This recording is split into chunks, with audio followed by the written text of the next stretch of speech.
So అందువల్ల rank వచ్చిన తర్వాత దీన్ని డిఫరెంట్గా ఆలోచించాలి. 2026లో ఉన్న కాబట్టి 2030లో మార్కెట్ ఏ విధంగా ఉంటుంది, ఏ కోర్సెస్ జాయిన్ అవ్వాలి. ఇప్పుడు లాస్ట్ ఇయర్ చూస్తే మీకు ఓపెన్ కేటగిరీ బాయ్స్లో చూసుకుంటే 16,000 కూడా ఐఐటి తిరుపతిలో సీల్ వచ్చింది. కట్ ఆఫ్ లాస్ట్ అంటే ఈవెన్ ఐఐటి జమ్మూలో కూడా మీకు 17,000 అలా వచ్చిందండి. బెలాయిలో కూడా మెటీరియల్ సైన్స్ ఉందండి. ఇక్కడ చూడండి సివిల్ ఇంజనీరింగ్ ఫర్ ఎగ్జాంపుల్ తిరుపతికి వెళ్ళాలా, బెలాయిలో మెటీరియల్ సైన్స్కి వెళ్ళాలంటే హైయర్ స్టడీస్కి వెళ్ళాలి అనుకున్నట్లయితే ఇప్పుడు ఫ్యూచర్ ట్రెండింగ్ క్వాంటమ్ కానీ లేకపోతే hardware industry, semi conductor industry కానివ్వండి, మెడికల్ ఇన్స్ట్రుమెంటేషన్ ఇదంతా బెటర్గా ఉంది కదా. రీసెర్చ్ బాగా చేసి లేకపోతే హైయర్ స్టడీ సీట్ కొట్టాలి అంటే అక్కడ సివిల్ ఇంజనీరింగ్ వెళ్ళటంటే అక్కడ బెలాయిలో ఉన్న మెటీరియల్ ఇంజనీరింగ్ వెళ్ళాలి. అది కూడా స్టూడెంట్ ఎక్స్ట్రాడినరీగా బాగా మొబైల్కి అడిక్ట్ అవ్వకుండా ఉంటే, తీరా మెటీరియల్ ఇంజనీరింగ్ వెళ్ళిన తర్వాత సరిగా చదవకపోతే మళ్ళీ అప్పుడు జాబ్ కూడా వచ్చే అవకాశం ఉండదు. మళ్ళీ అక్కడ గేట్ ర్యాంక్ వచ్చే అవకాశం ఉందంటే మెటీరియల్ ఇంజనీరింగ్ కూడా వచ్చే అవకాశం ఉంటుంది. ఇలా డిఫరెంట్ డైమెన్షన్స్ ఉంటాయండి. మేబీ ప్రాబబ్లీ అది ఎగ్జాక్ట్ స్టూడెంట్ చూస్తే తప్ప మేము కూడా చెప్పలేం కానీ, బట్ మీకు ఒక ఐడియా నేను క్లూ ఇవ్వాలి కాబట్టి ఇస్తున్నానండి. ఇప్పుడు అలాగే ఇప్పుడు ఐఐటి జోధ్పూర్ ఉందనుకోండి, అట్లా కూడా లాస్ట్ 18,000 కూడా ఈవెన్ కెమిస్ట్రీ కూడా రావడం జరిగింది. ఈవెన్ ధారవాడ లాస్ట్ ఫిలప్ అవుతూ ఉంటుంది. అందులో బిఎస్ఎంఎస్ ప్రోగ్రామ్ ఉంటుంది, లైఫ్ సైన్సెస్ ఉంటుంది, అది కూడా ఆల్మోస్ట్ 18,000 రావడం జరిగింది. బట్ ఓవరాల్గా మీరు చూసినట్లయితే 110 మార్క్స్ 100 మధ్యలో ఉన్నట్లయితే మేబీ ఈ టైప్ ఆఫ్ కాలేజీలు కూడా వచ్చే అవకాశం ఉంటుంది. ఓపెన్ బాయ్స్లో గర్ల్స్ కొంచెం పెరిగినా పర్వాలేదండి. ఈవెన్ 20,000 ర్యాంక్ వచ్చినప్పుడు కూడా ఎక్కడ చోట వస్తూ ఉంటాయి.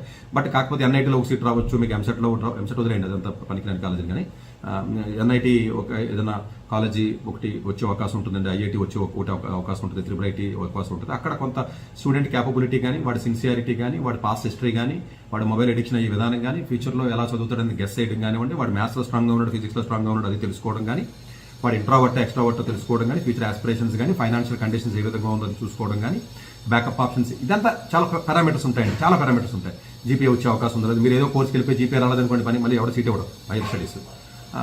ఏదో కోర్ కంపెనీ జాబ్ వస్తుంది కానీ కోర్ కంపెనీకి వెళ్ళిపోయారు అనుకోండి, అక్కడికి వెళ్ళిన తర్వాత మరి కోర్ కంపెనీ జాబ్లు వచ్చేసరికి తక్కువ. ఇలా చాలా ఫ్యాక్టర్స్ ఉంటాయండి. సరే, ఎందుకంటే అది ఓవరాల్గా అది చెప్పడానికి అవ్వదండి. అది ఇండివిజువల్గా అయితేనే మనం వచ్చిన ర్యాంక్ బట్టి చెప్పడానికి అవుతుంది. బట్ ఈసారి ఓవరాల్గా ఎలా ఉంటుంది అంటేనంటే, ఇప్పుడు ఫిజిక్స్ గేమ్ చేంజరా, లేదా మ్యాథ్స్ గేమ్ చేంజరా, ఇట్లా రకరకాలుగా ఎవరో జనాలు వాగుతూ ఉంటారండి బొర్రైన వాళ్ళు. ఇట్లా గేమ్ చేంజర్లు ఏమి ఉండవండి. మీరు ఎలాంటి స్టూడెంట్, మీకు డెఫినెట్గా ఎవరైతే చాలామంది స్టూడెంట్స్ కొంచెం మ్యాథమెటిక్స్ లెంగ్తీగా ఉంది తప్ప ఈజీగానే ఉన్నాయి. కన్ఫ్యూజ్ అవుతుంది పేపర్ నేను చూశాను.